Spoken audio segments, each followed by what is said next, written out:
What do I see? I see high ratings for Jay and Dan. I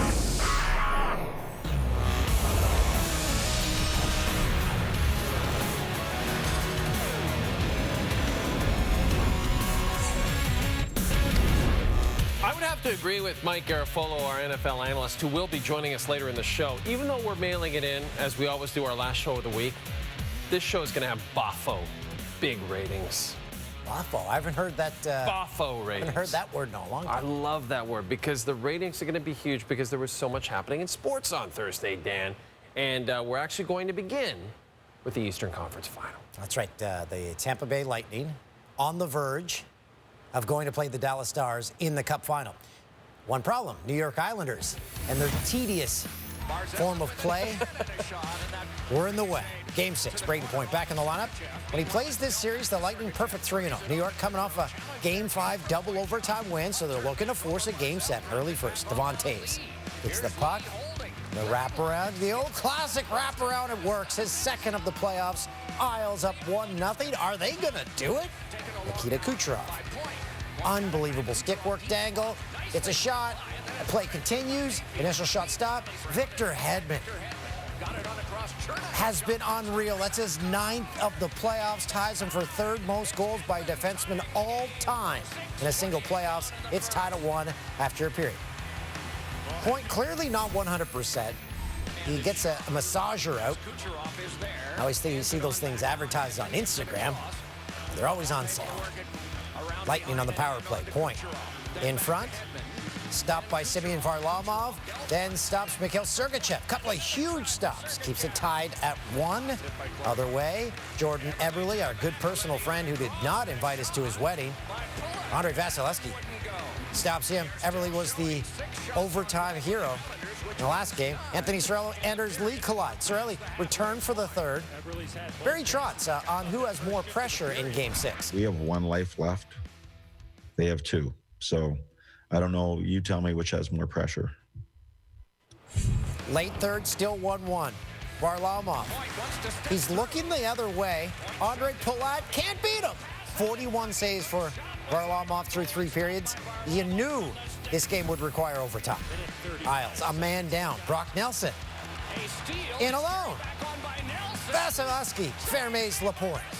They keep on playing with just over 6 to go in the first overtime. Goodrow, Mark the Goodrow behind the net. In front, Cirelli. Shoot! Is it in?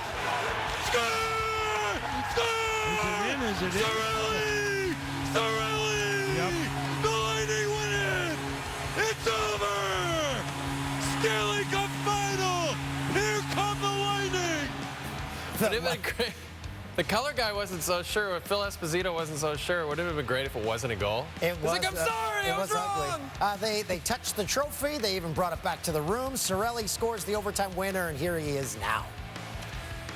The emotion is just, so high. We worked all year. Our goal was to be playing for the Stanley Cup, and we're here now. So I think it's every kid's dream to be in this situation. So I think we're.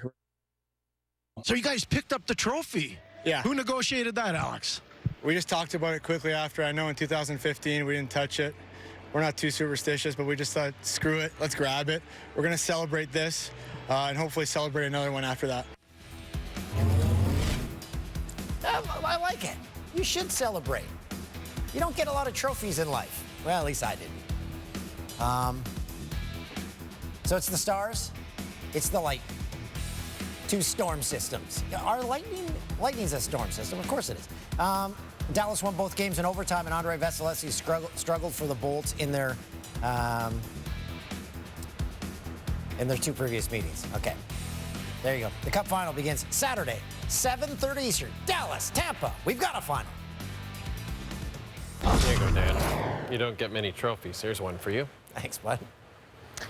Earlier this week, Dan coined it the Orange Bowl. Just a couple of perennially underachieving NFL teams that both happen to wear orange, and also a couple of teams that have 2 of the last 3 #1 overall picks. 2 teams that lost their openers last week. He's got 4 more years of being an elite. The primetime debut of Joe Burrow. Taking on Baker Mayfield. Bengals down 4 in the first. Burrow, play action. Tries to spin away. Not going to happen. Might have worked in college, kid. Not now. Second quarter, same drive, third down. Burrow tries to call a timeout. Nope. Snapped it. Gonna try to fall on it. Bengals have to punt. You know, since 2015, rookie quarterbacks drafted first overall are 1-3 in their primetime debut. Who was the one? Who won their primetime debut? It was Baker. Ensuing Browns possession. Mayfield play action. Odell Beckham Jr. Just 22 receiving yards last week in a loss to the Ravens. 43-yard touchdown. OBJ. Burrow inside the 30 now to CJ Uzomah. And that is Burrow's first career TD pass. And that got the attention of Akron, Ohio's LeBron James. Bengals, though, down 8 at the break. Third quarter, Bengals facing 3rd and 9. Burrow back to pass. Myles Garrett.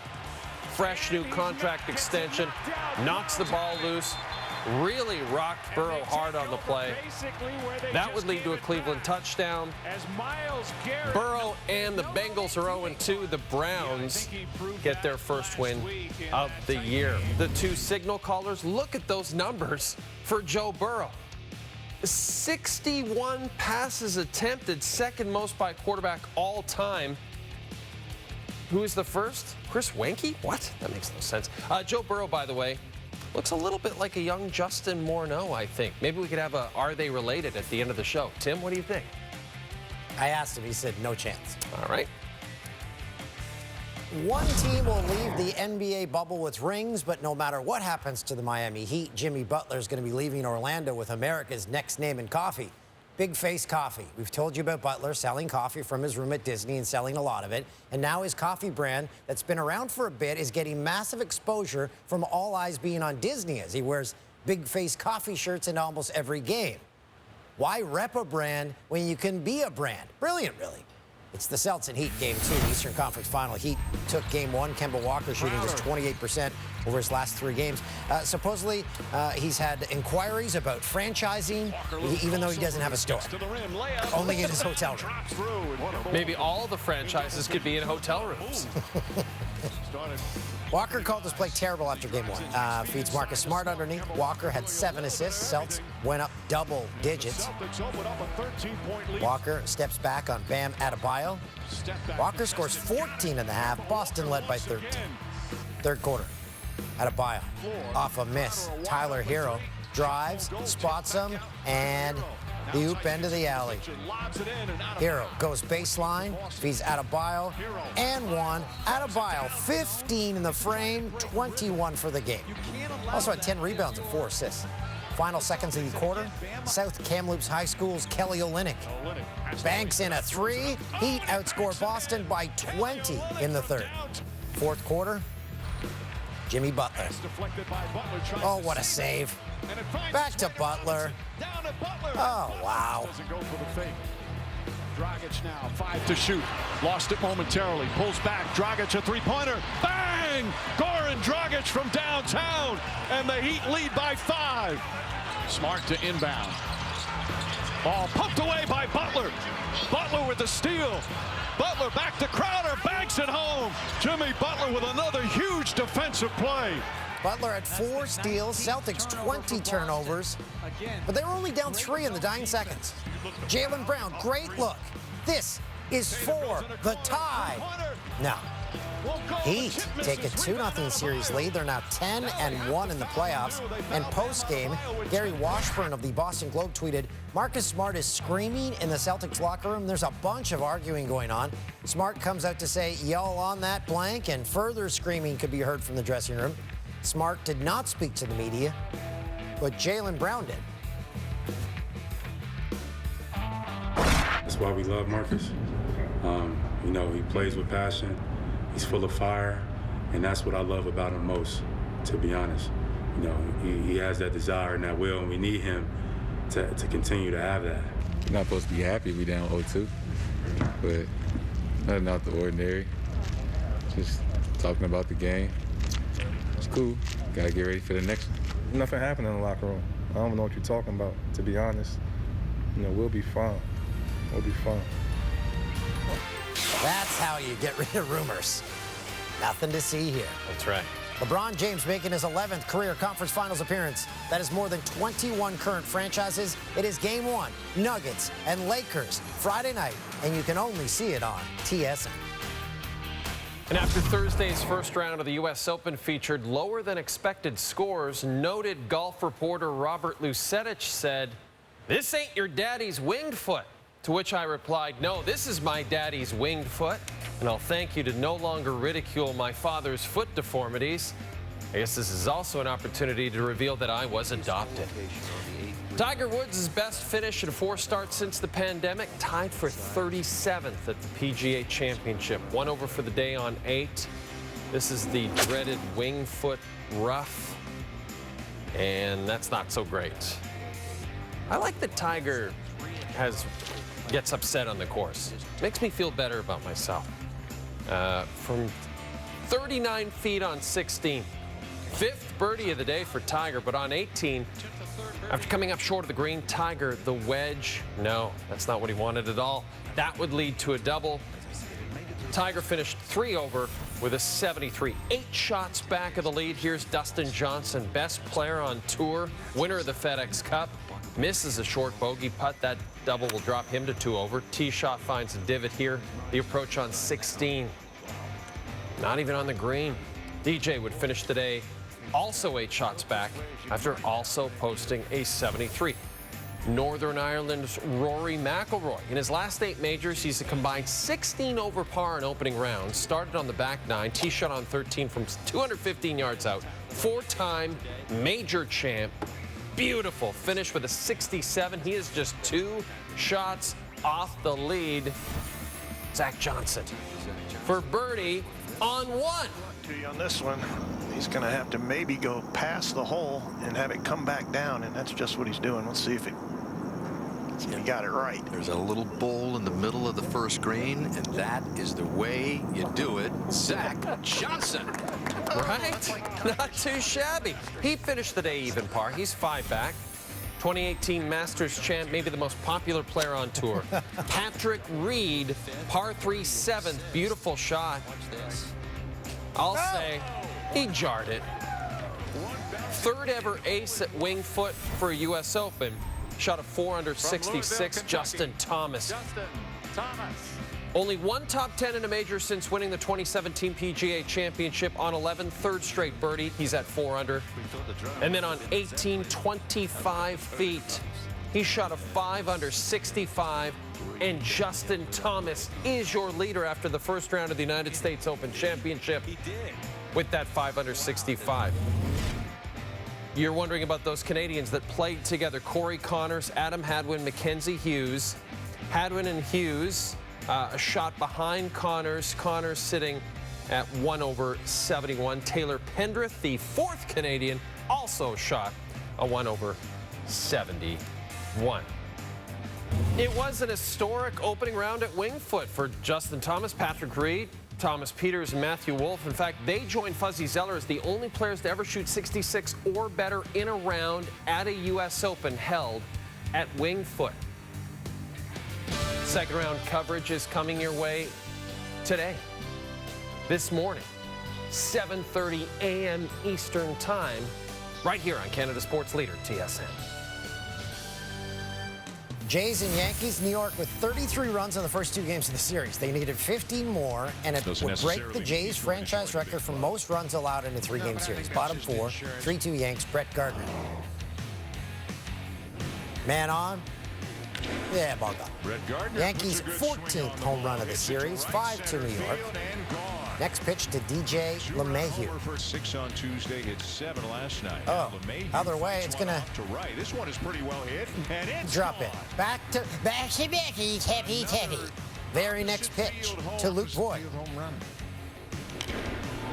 And now what? Voigt sends one to right. His league-leading 20th home run of the season. Yankees' 16th long ball of the series. 2 batters later. Yankees.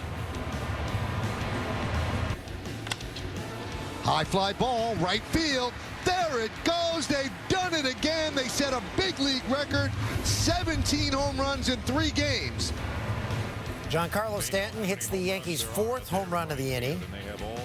You want more? Well, here you go. High fly ball, deep left center. There it goes. How about 5? See ya. A home run for Gleyber Torres. The Bronx Bombers are flexing. 9-2 Yankees. That's standard definition. Oh, there we go. Back to HD. Yanks set a franchise record with 5 home runs in 1 inning. Also ties a major league record. Gary Sanchez added another one in the 7th. Yankees score 43 runs in the series. We're going to find out. I've never seen a They team win that I can remember. 10-7. Okay, here's 2 stats that you should know about. So the Yanks set an MLB record with 19 home runs in the 3-game series.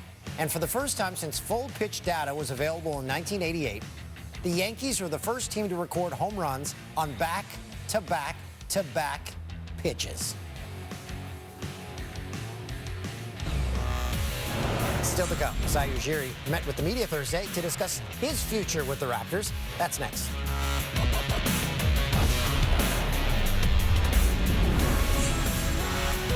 It'll never happen when there's no pandemic because owners want money, but it's thrilling. It's just awesome. Just the concept of like a single elimination playoff in any sport. It's like the World Cup. Yeah. Tampa wins all 3 series in overtime, and they're facing a team in Dallas that was 5-0 in overtime so far. One of those things will give in the Stanley Cup final when it begins on Saturday.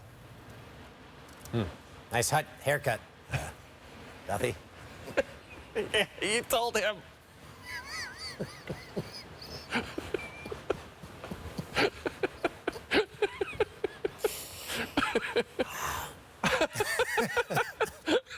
Okay.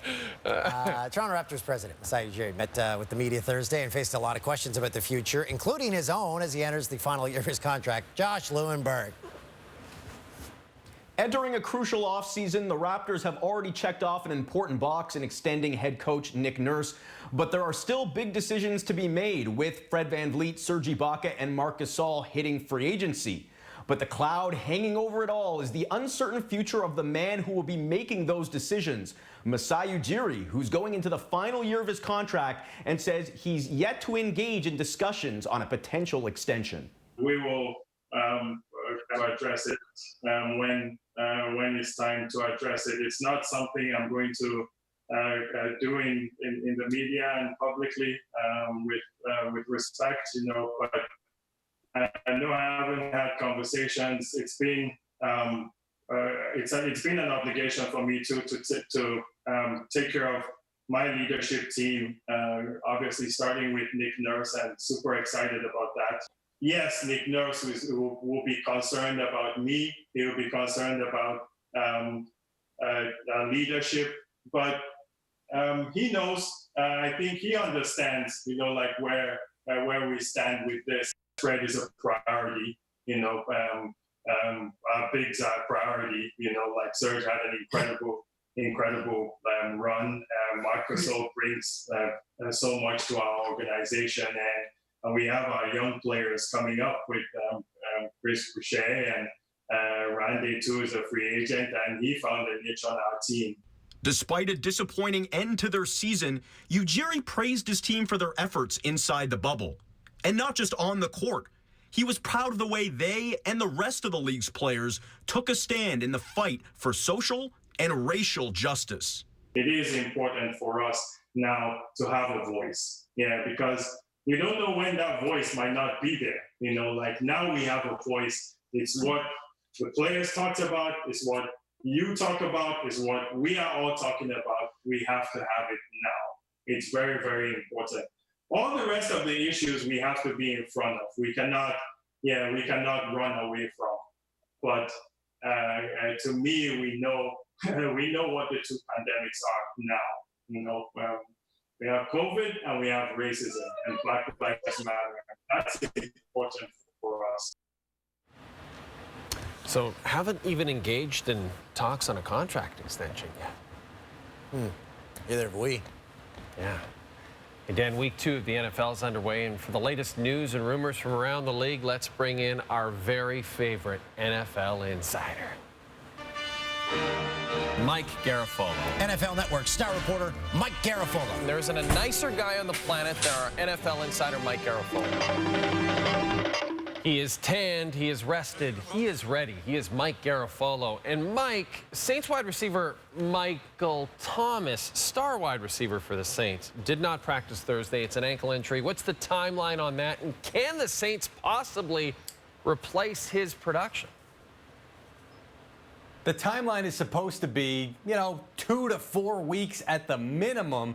But Michael Thomas and the Saints are talking about the possibility of him playing this coming Monday night. And this is the kind of guy that you don't want to put a time frame on because he's tough. He wants to play, and he will battle through if they let him battle through. So Thomas still has a shot to play this weekend, and I'm really looking at it saying he's not the kind of guy that I want to say that there's X timeline on him, because he is going to beat that timeline, whatever it winds up being. He left the stadium the other day pretty much knowing he was injured, but said, no, I'm good. Didn't want anybody to check him out because he didn't want him to know that he was hurt. Not because he was being difficult. That's just the kind of guy he is. He will play through it if he can. So I give him a chance to line up this week. And if not, I think he's back the following week, definitely. Bears wide receiver Allen Robinson. He's in the final season of a 3-year, $42 million deal. Signed that in 2018. Unhappy with his contract situation. He's removed all references to his team from his social media profile. So are they going to get an extension done? Eventually, I believe that they will, and he will be a Chicago Bear. And deleting stuff off of social media, unfriending people, I certainly never would do that to Jay and Dan or anyone that I felt close to, that it was a teammate. But you know what? That's how it works in this day and age. That's how you show your frustration. But I do believe that they are going to get something done. And I believe the Bears are looking to lock up multiple members, not Trubisky yet. They need to see more from Mitchell Trubisky, but multiple members of this core as they try to keep guys together. Look, Allen Robinson signed that deal a couple of years ago coming off an ACL. It was a tremendous contract. Well, what happens? In the NFL, guys start jumping you, and now he's looking at it saying, hey, I want that big bite at the apple again, and I think he's going to get it eventually before the end of the season. So stick in there, Allen Robinson. That money's coming to you eventually. We've all unfollowed producer Tim, and that's what unifies us as people. And last but not least, Mike, Tom Brady and the Bucs. Kind of a rough debut. I guess my question is, will they win a game this season? Hey, listen, we had a segment, Crystal Football, we called it, that we usually do on Good Morning Football Weekend on NFL Network. We did it on Total Access in the middle of the summer. My bold prediction was that the Buccaneers would not make the playoffs. So I'm not hating the 0-1 start, but frankly, if this team pulls it together and makes the playoffs, please burn this tape as well, because this didn't happen either. I'll say I look for them to be a contender all the way through. Now, look, there's a lot of pieces that got to come together.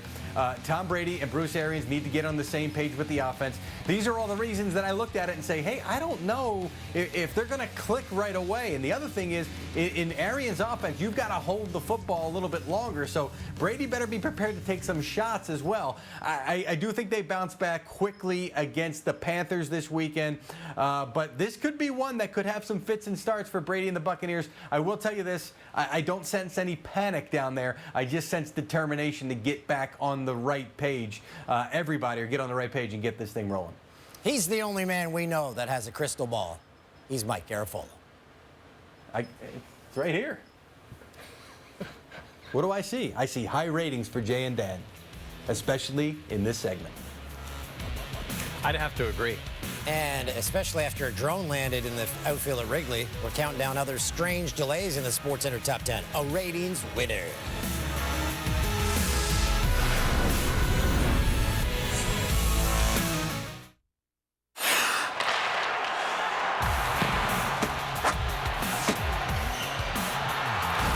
Presented by McDelivery, Victor Hedman scored his 9th goal of the playoffs Thursday night. That ties him with Bobby Orr for 3rd most by a defenseman in a single postseason.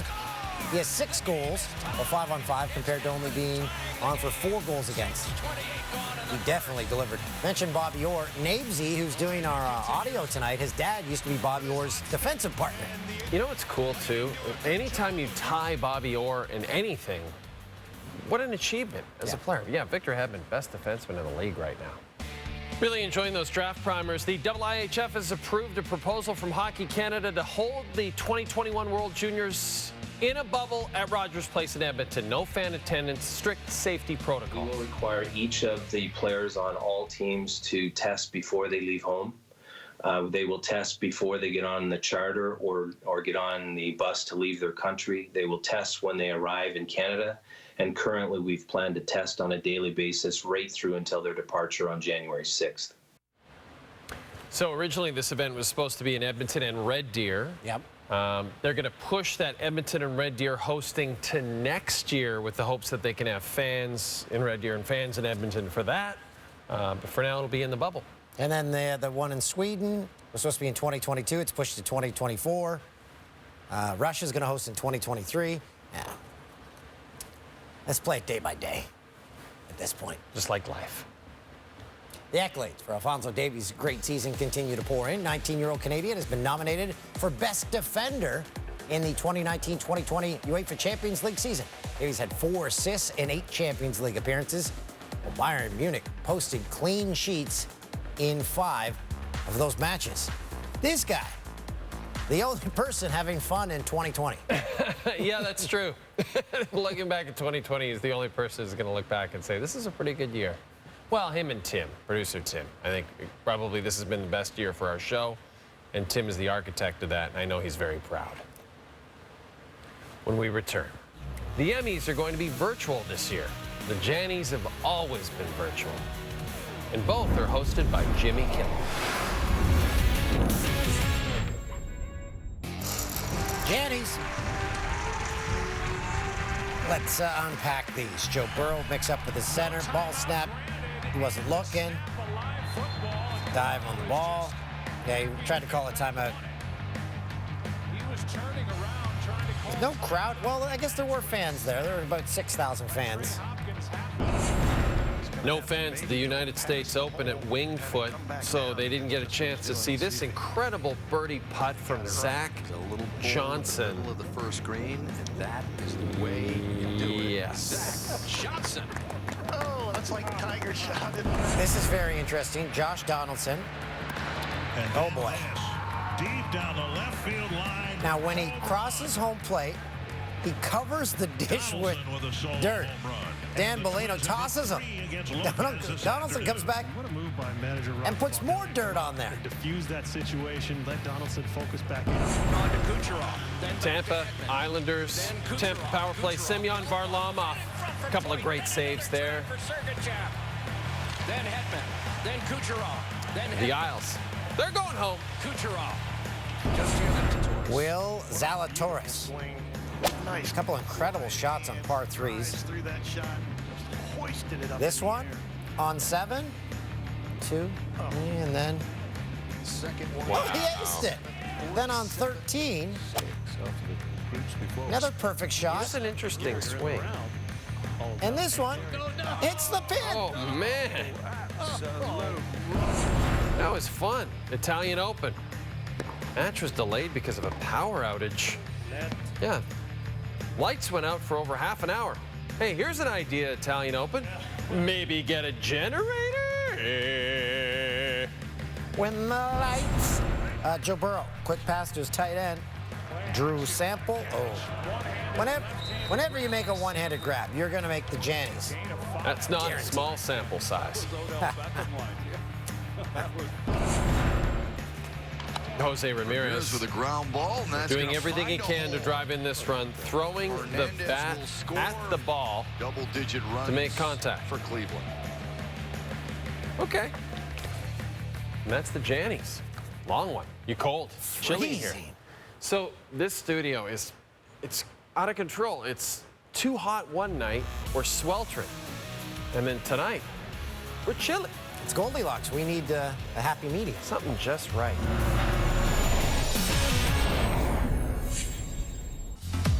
Hello! You'll hear that a lot on this week's Jay and Dan podcast because of our guest. Who? You'll find him. It's the worst play of the day. United States Open. Matt Wallace confident he can get this chip close. So he has his caddy 10 the flag. Wedge in hand. Barney's round, so he's playing awfully well, and he it's not as close. You just put that flag back. Just walk away. There is some slope behind him. It's like when a group's in front of you, I'm like, I better hold off. I might hit them. And then you're 200 yards short of them. Joe Burrow. That's nice. Tyler Boyd. For the touchdown, Boyd. Boyder. Throw, but what a catch. You made the highlight of the night there, bud. And they do score. Didn't get the win, though. It is long possession. Okay. My understanding is we didn't mess anything up on this show. So usually we mail this show in and don't try that hard. Maybe that's what we should be doing every show because we were perfect on this one. That's right. Well, the Coyotes blew it. And Because again, they ate Hound Dog, our stats guy, so we got to people find can a new never stats tell guy. if you're serious or not. There was an email that said, watch out for coyotes when you go to your cars. There, literally, we got one yesterday from security that said, as you're heading to your car, there's a pack of coyotes out there. Like, they're still looking for the littlest hobo. Should we? Is that safe? I'm sure we'll Should we be bussed here together? It only adds to the layers of 2020. Hey, it's time for Bloop Bloops.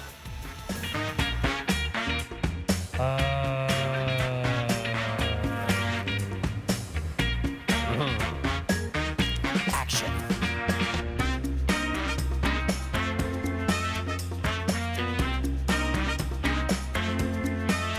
I am not turning my back to the camera because it might look like I wet myself. I'm sweating. It's so hot in here. Tim, maybe you can come out and do prompter for old time's sake. Something went into my eyes before our shift, and my eyes won't stop watering. I'm sure it's fine. Craig, appreciate it.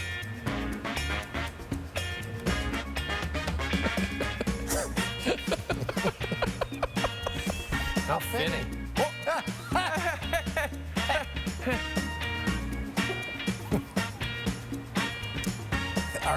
Our mainframes glitched at the same time. Oh, I spit.